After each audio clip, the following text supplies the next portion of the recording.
The Galactic Hall of Concordance shimmered like a living cathedral of glass and light. Columns of transparent crystal reached toward a vaulted ceiling alive with drifting constellations. Holograms of alien delegates filled their assigned platforms, each species casting its own colors across the amphitheater. Humanity's small delegation stood at the center, dwarfed by the scale of the chamber and the weight of the moment. Ambassador Celine Ward had rehearsed her speech 100 times, though none of it mattered now. The council had already decided. She could see it in their expressions, cold, unreadable, but resolute. At the apex of the dais sat High Consul Thalreen, feathers gleaming under the bioluminescent canopy. His golden eyes regarded the humans with the detached curiosity one reserves for insects. He raised his taloned hand. The room fell silent. By unanimous decree of the Galactic Council, he announced, his voice sharp as fractured glass, the species Homo sapiens of Sol III is denied admission. No protest followed. No debate. The verdict was final. Celine's heart sank, but she forced herself to meet the consul's gaze. We have contributed technology, medicine, and peaceful exploration. We've brought no armies to your worlds. Why? Thalreen's feathers rippled in amusement. Because every record of your history bleeds. You tamed fire and then burned each other with it. You reached the stars and brought your weapons with you. You seek a seat among us not for peace, but for validation. A low murmur spread among the delegates. Celine's aide shifted uneasily beside her. She steadied her breathing. Humanity has learned restraint. We've built alliances, cured plagues, ended wars, and yet you arrive armed, Thalreen interrupted. His gaze flicked toward her shoulder, where the faint insignia of the Terran defense fleet shimmered under her jacket. A culture of soldiers pretending at diplomacy. Celine exhaled through clenched teeth.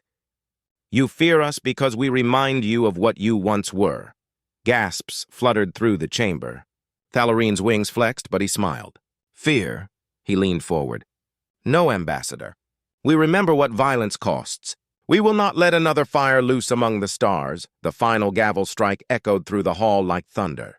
Petition denied. Earth is to remain under observation. Trade and expansion beyond Sol are suspended until further notice. Celine's throat went dry. Suspended. That meant embargo, starvation for colonies dependent on outer shipments, unemployment for entire orbital rings, a punishment cloaked as diplomacy. She forced her voice steady. High Consul, may history record your mercy. He tilted his head. History will record your restraint, if you can maintain it. The council lights dimmed. The session was over. The human delegation exited in silence through the long corridor of obsidian glass, their reflections following like ghosts. When they reached the transport chamber, Celine activated her comm link. Her voice shook as she transmitted the message to Earth. Commander Karan. They laughed. Across 300 light-years, aboard Argus Station, the signal reached its destination.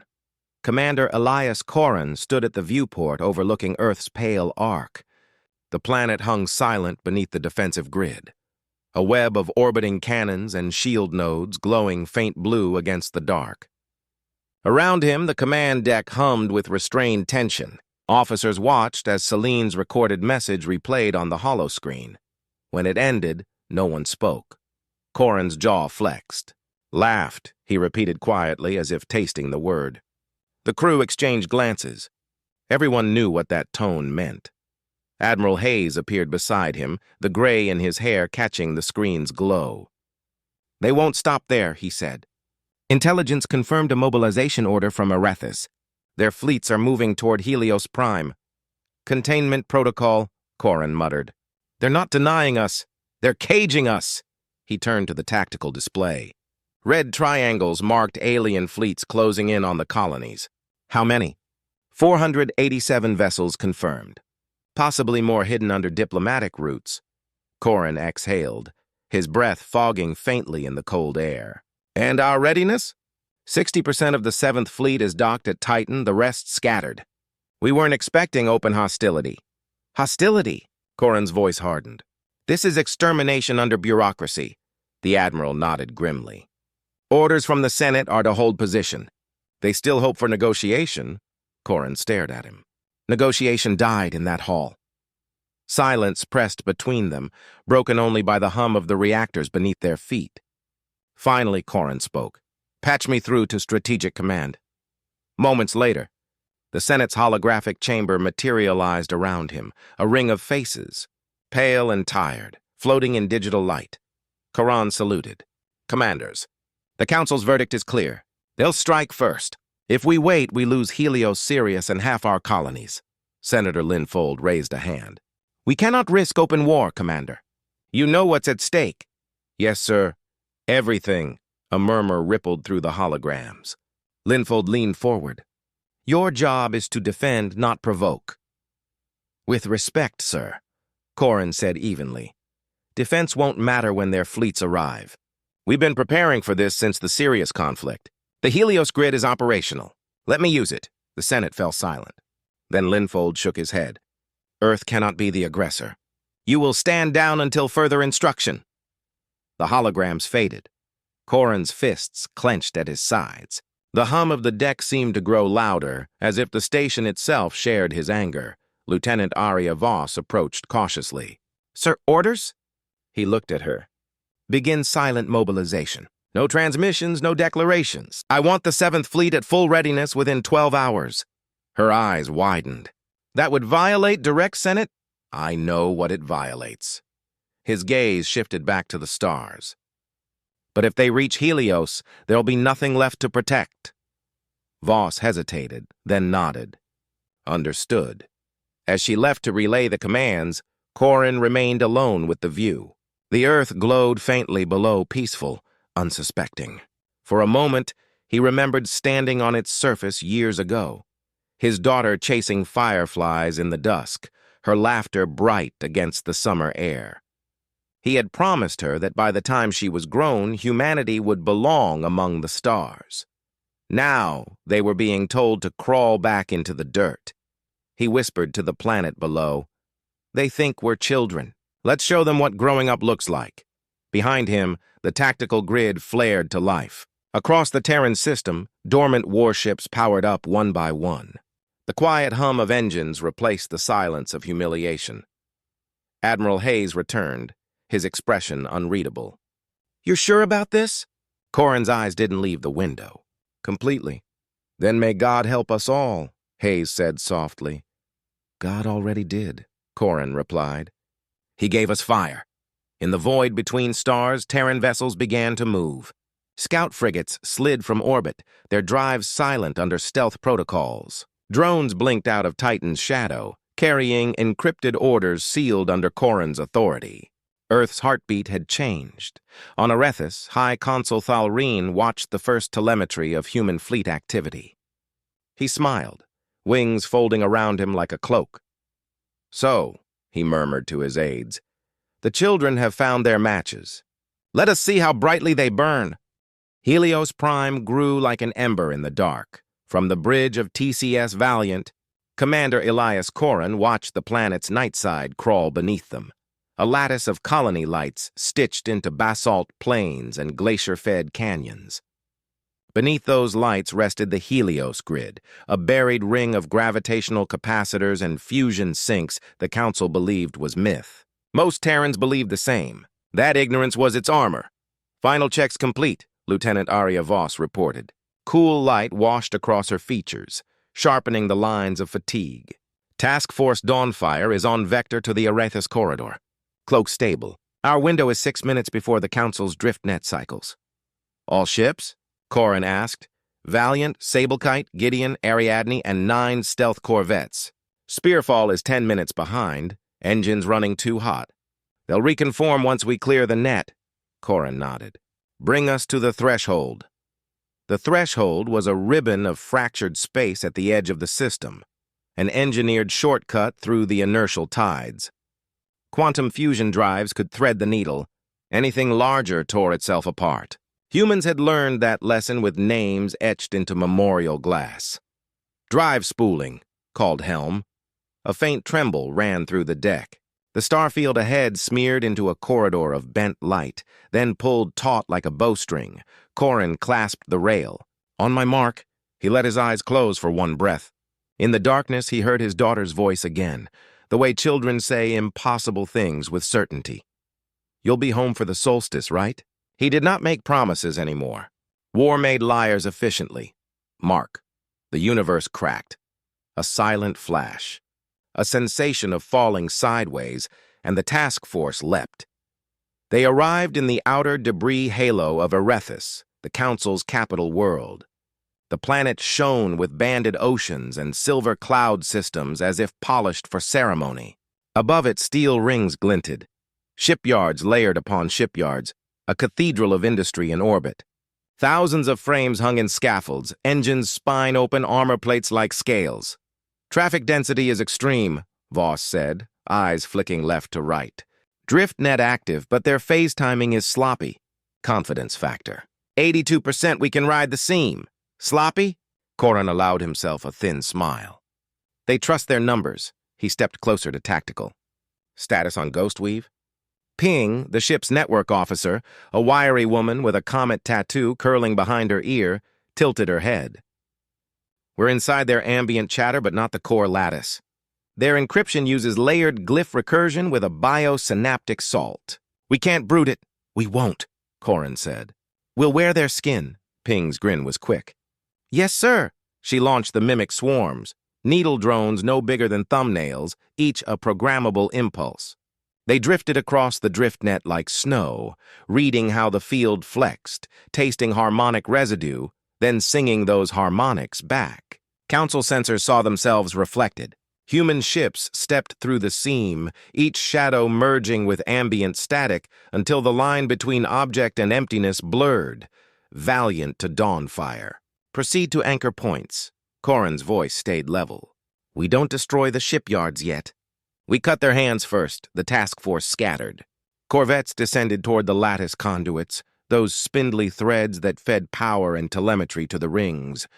The Ariadne slid toward central control, invisible except for the faint ripples of her heat sinks purging in bursts.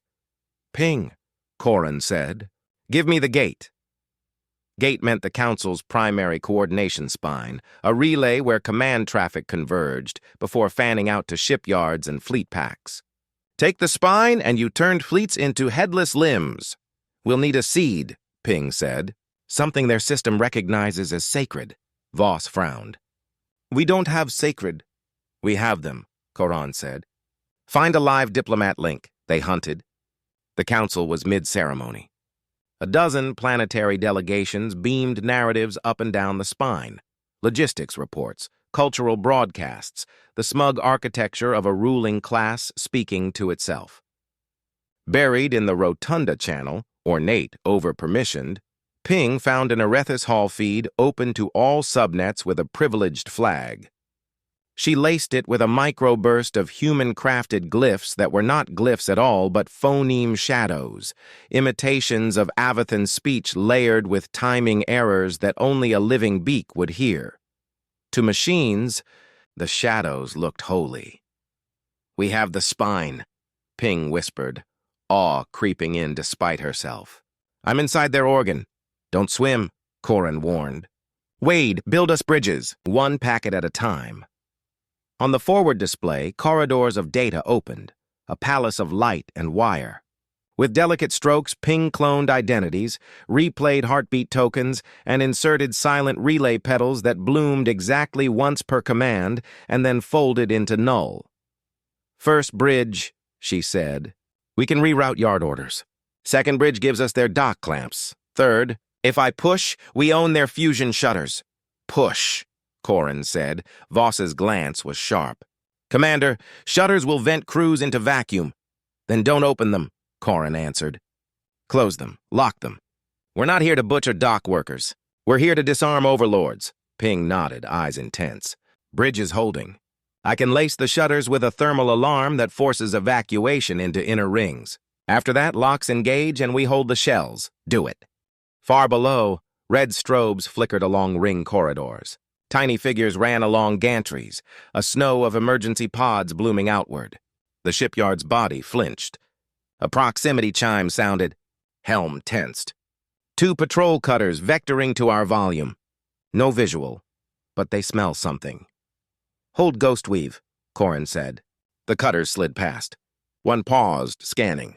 Ping flicked a mimic identical to their scan back at them, with a delayed echo as if bouncing off an empty cargo hull.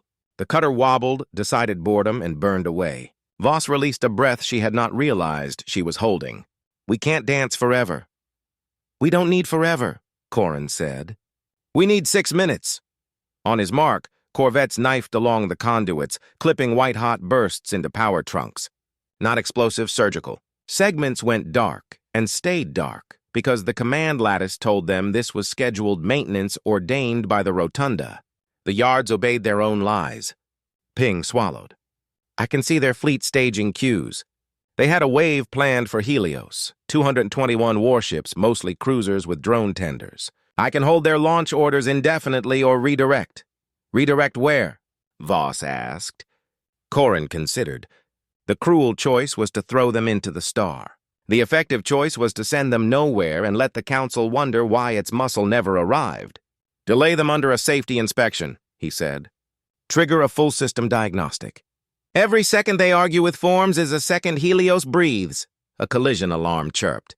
The sable kite made a tight turn around a conduit tower to shake an automated monitor that had noticed a phase ripple. Its pilot, voice light with forced humor, came through comms. If anyone asks, we were never here. Keep your wake thin, Voss snapped. Every molecule counts. Copy, XO. On the planet, the Council's capital city glittered. Somewhere in that lattice of palaces and public gardens, High Consul Talreen would be reading numbers that made no sense. Corin pictured the feathers tensing, the beak tightening. The thought was sour satisfaction and nothing more. Vengeance felt like biting tinfoil. A new contact flared. A sentinel, not a cutter, heavier, sharper telemetry, a ship built to smell like a god. It cut across the seam in perfect geometry, sensors combing, algorithms curious rather than lazy. Ping, Corin said softly. I see it. Her hands did not shake. It runs a separate sniff stack. Doesn't trust the spine. It's going to find the mimic. Options? Give it something tastier. She spooled a second swarm, this one noisy by design. The mimics flashed a signature of a smuggler tug with contraband reactor cores drifting at the far rim. The sentinel pounced, vectoring hard toward decoy spice. Hooked, Ping said. Humor returned for an instant. Predators are predictable. Don't say that near a mirror, Voss murmured. Bridge 3 stabilized, Ping continued. Sweat now tracked clean lines through the faint grime on her temples, finalizing lock on shutters and clamps. If we disengage now, it'll look like their own orders. Corin looked to Voss. She returned the look, the argument already in her eyes. Say it, he told her. We crossed a line when we came, she said. Another line when we stole their spine. One more line now if we fire. If you want restraint to mean anything after this war, we stop at disabling. He wanted to tell her restraint had failed in the hall, that the galaxy had no interest in human ethics unless they were written with force. But she was right on the thing that mattered and always would. Choices harden into habit. We disable, he said. Hold your fire. Kill engines, not bodies. She nodded once, sharp and grateful. Transmit the maintenance order, Corin commanded. Global. Dock locks engaged. Shutters sealed. Fleet launch on indefinite safety hold. Ping's fingers danced. Order away, it's... Clean. The shipyards froze. Workers sealed behind shutters stared at systems that read green while doors refused to open. Fleet packs rolled out of slips, paused, and rolled back again, confused by their own convictions. Valiant to Dawnfire, Corin said. Phase 2. Cut their eyes. Corvettes bloomed microcharges into sensor nodes, painting blind spots over blind spots. Another mimic swarm flooded the drift net with scheduled maintenance pings so dense the Sentinel's board filled with harmless urgency. An alarm blossomed on tactical, angrier this time, insistent. Voss leaned in. They're waking up. Someone found the contradiction at Central. Counter orders coming from a secure sublattice. Can you trace? Corin asked. Ping's lips compressed. Source is a black cell, hardware off-book. Location? Vectoring. There. Under the rotunda. Physical. The screen magnified a crystal tower rising from the planet's heart like a thorn. At its base, a dark petal of architecture. No windows, no ornament. Their real organ. "We can't hit that," Voss said. "Not without bombing a city." "We don't hit it," Corin answered. "We drown it." Ping understood first. "White noise?" "Not ours," he said. "Theirs.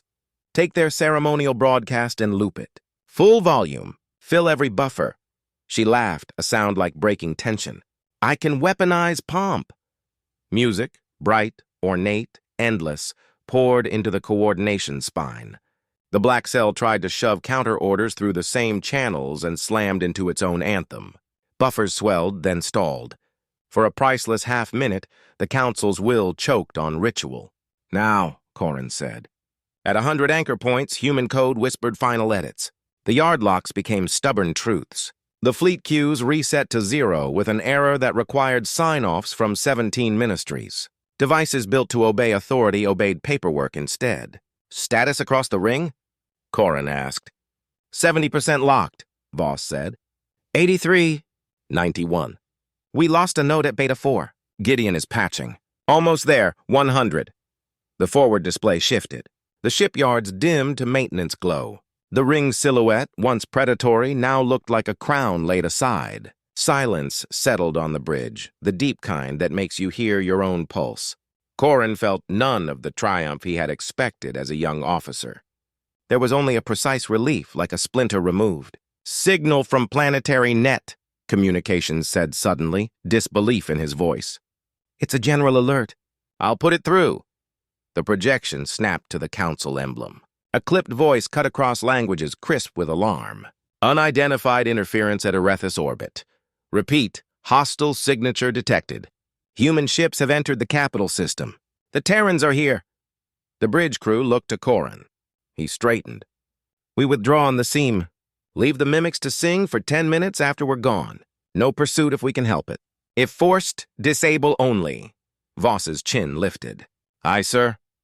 Ping let out the breath she'd hoarded for an hour. Gate plotted. Helm threaded the corridor. The universe bowed again. Before the stars unblurred, Voss spoke softly, more to herself than to him. "We hit them without blood," Coran answered without turning. "Today." Helios Prime waited somewhere ahead, alive because the capital's hands were bound by its own commands. He let one thought surface, steady and unadorned. "We've shown them how we fight. Next, we show them how we finish." Behind them, the Council's crown hung quiet and locked, its engines cold, its voice strangled by song. The sky over Erethus burned gold at dawn. From orbit, the fires looked almost beautiful, until you realized they were cities. Commander Elias Coran stood on the bridge of the TCS Valiant, watching the Council capital spin below, silent except for the static hum of ruined transmissions. The once perfect rings of the shipyards now floated as shattered crescents. The Council fleet, paralyzed and leaderless after Operation Dawnfire, had fallen into chaos. For the first time in its history, the galaxy's ruling body had no voice. "Enemy channels are collapsing," Lieutenant Voss reported. "Most systems are blind. The few that aren't are broadcasting surrender codes." Corin didn't answer immediately. His gaze lingered on the holographic map before him, a shifting lattice of red and blue icons, glowing softly in the half-light. Each blue marker represented a human ship. Too few remained compared to what they'd left Helios with. "Any sign of Thallarine?" he asked. Voss shook her head. "Council Palace is sealed. No signals in or out. Could be hiding, or already gone." Corin rubbed the edge of his jaw. "He doesn't hide. He plots." Across the bridge, Ping's hands hovered over her console. "Commander, I'm detecting an energy surge from the planet's polar array. It's massive. Frequency doesn't match any known defense system." Corin's gut tightened. "On screen." The hologram zoomed in. From the North Pole of Erethus, a spiral of light coiled outward, expanding like a blooming star. Its pulse rhythm matched that of a stellar regulator, a forbidden device capable of collapsing magnetic fields across light years. In the wrong hands, it could unmake a sun. Voss's voice dropped to a whisper. "They're targeting Sol." The bridge fell silent. Everyone knew what that meant. Earth, Helios, the colonies, everything human. Ping spoke again, her tone controlled but strained. They've rerouted the array's focus through subspace. If it completes alignment, the wave will reach Sol in 7 minutes. Corran's thoughts moved faster than words. The Helios defense grid, his contingency, could counter such a pulse, but only if they triggered it manually. And triggering it meant sacrificing every ship in its orbit to stabilize the field. Ping, can we intercept the signal? Not in time. It's quantum entangled. Even if we break the emitter, the echo continues. So we can't stop it, Voss said quietly. We can only block it. Corran turned to her. Prepare the transmission to Helios. Tell Admiral Hayes to initiate Grid Protocol 1, full synchronization. Her eyes widened. That'll overload every relay on the defense ring. I know. She hesitated. And the crews? He looked at her then, and she saw the exhaustion behind his steady voice.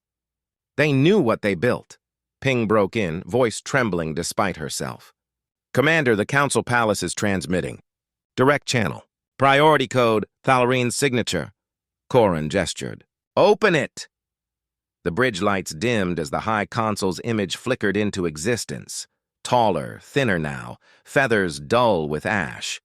Behind him, the great hall of Concordance lay in ruins. Commander Corran, Thalrine rasped. Impressive work. The galaxy will remember your efficiency. I didn't ask for remembrance, Corran said.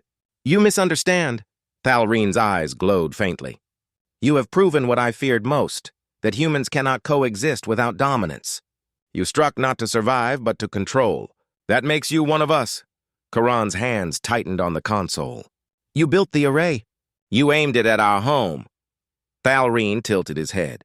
To remind you that every fire invites another. You've shown the stars your strength. Now show them your mercy. Disarm, and I will abort the sequence. The bridge waited for Corran's reply. He stared at the projection, searching for any flicker of deceit. There was none. He spoke slowly. I've seen what your mercy looks like. And he cut the channel. Helios acknowledges, Voss said.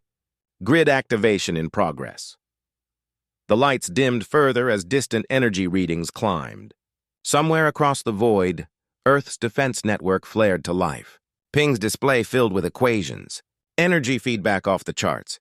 The pulse will hit the grid in 4 minutes. But there's a problem. Of course there is, Corran said. Tell me. The grid wasn't designed to hold that much compression.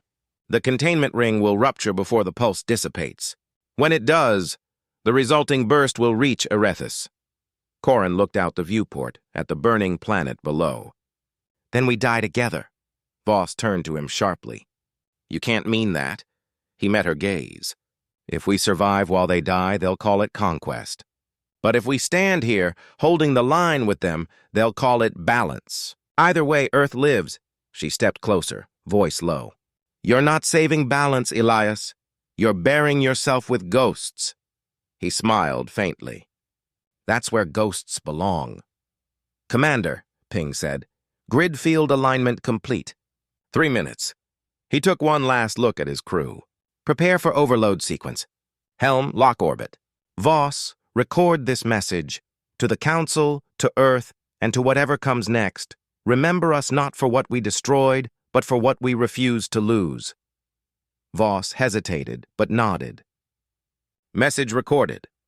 Ping's fingers danced across the console. Energy surge in 2 minutes. Field strength rising. Outer hull temperature climbing. The bridge lights flickered as the ship's systems shuddered under gravitational stress. Panels creaked.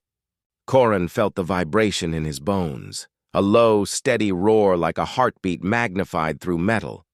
Voss steadied herself at the rail. What happens when the wave hits? Corran's voice softened. We hold. The pulse struck. The stars folded inward. Space itself seemed to scream. A ripple of white fire stretching from Erethus to Helios, through the black corridor between suns. The Valiant's hull glowed, shields collapsing under the tide. Yet the Helios grid held, absorbing, bending, reshaping the surge into a shield that wrapped around the Sol system like molten glass. When the light faded, silence returned. Ping whispered, signal dissipated, Earth, still green. Applause never came. The crew sat frozen, listening to the soft hiss of systems bleeding energy. Voss wiped a tear she hadn't felt fall. "We did it." Corin didn't answer. His eyes were fixed on the planet below. Erethus was breaking apart, its crust splitting along glowing veins of magma, its atmosphere boiling into vapor. He watched entire continents tilt and slide into flame.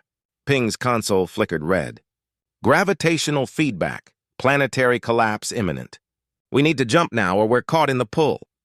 Corin shook his head. "No jump, we stay." Voss gripped his arm. "Elias!" He turned to her, calm, resolute. "The galaxy needs to see what Defiance costs. If someone must be the lesson, let it be us." The ship groaned as the gravity field dragged them lower. Through the viewport, Erethus filled the sky, vast, bright ending. Ping's voice trembled. "I can still trigger an emergency fold. We might save one ship." Corin met her eyes. "Then send them." "Someone has to tell the story."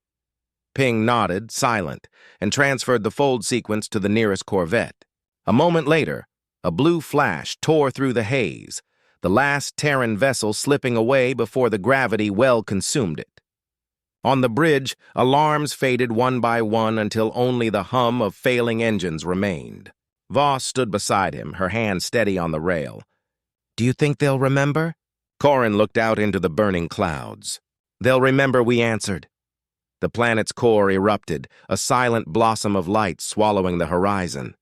The Valiant disappeared within it, a streak of defiance swallowed by dawnfire. Days later, across the galaxy, the transmission reached Helios. It showed the moment of the pulse, the planet breaking apart, the fleet holding its orbit until the end. The last words of Elias Corin echoed across every colony, every outpost, every alien relay that still functioned. "You denied us a seat. We built our own table." On the surface of Helios Prime, a child watched the recording from a dusty street, the reflection of fire flickering in her eyes. She whispered softly to no one in particular. "They'll remember us now." And the dawn rose, silent, unchallenged, and human. The silence after a war is never clean.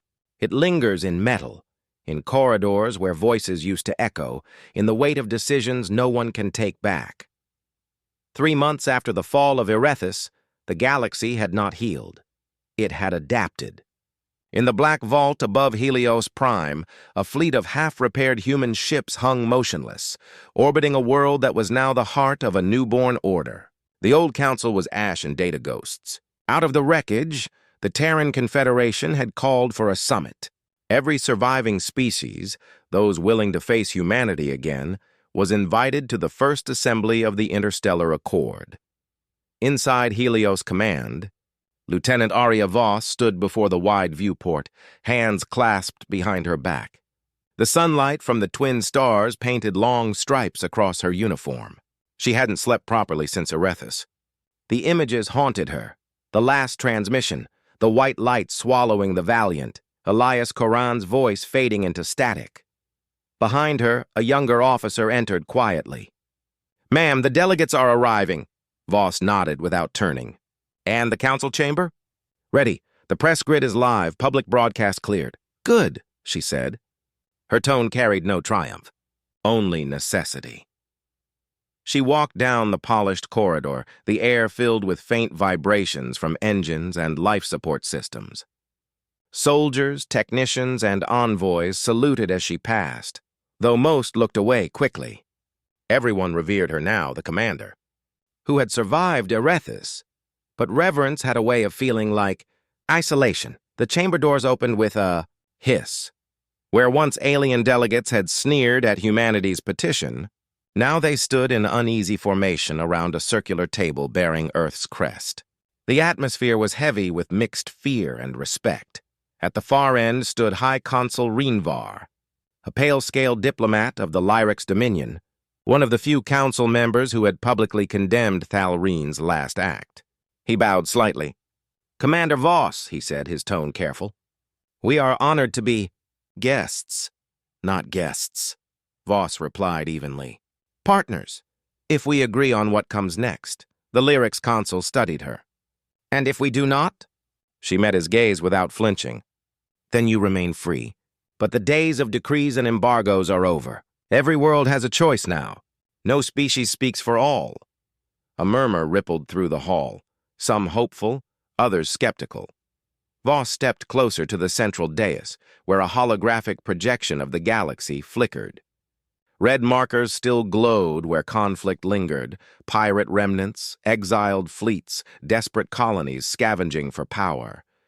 "Erethus is gone," she said, "but its shadow remains. If we let it rot, it will birth another tyrant. We can't rule through fear. We build through balance." A Kalari representative, a being of translucent membranes and sharp insectoid limbs, clicked its mandibles. "Balance? You destroyed an entire world." Voss's jaw tightened. "I was there. I watched it happen. I lost everyone who made that decision possible. You think I call that victory?" The alien lowered its gaze. Silence reclaimed the room. She continued, voice lower now, steady and sharp. "Commander Korin died to stop the Council's final weapon. His choice wasn't vengeance. It was prevention, and it bought us this chance." On cue, the massive screen behind her came alive, replaying the final transmission.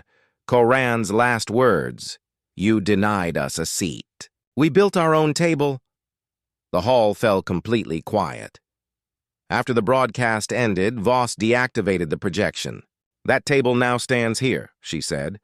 "If we are to rebuild, then humanity cannot lead alone. We're not gods, we're survivors. And survivors don't dominate, they cooperate." The Lyrics consul exchanged a glance with his aides. "And what will this new accord demand of us?" Voss pointed to the projection again. "Each member will share defense, technology, and open research under transparent exchange. No secret fleets, no hidden weapons. Any system threatening extinction-level war will face collective sanctions. Every colony, human or alien, has a voice."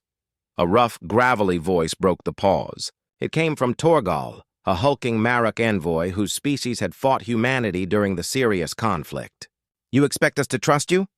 The ones who burned the capital of the galaxy?" Voss turned to him. "Trust isn't given. It's observed. Start by watching what we do next." Torgal growled softly, then leaned back, unimpressed, but not dismissive. Voss took a slow breath. "Our fleets will remain stationed around Helios, not as an empire, but as guardians.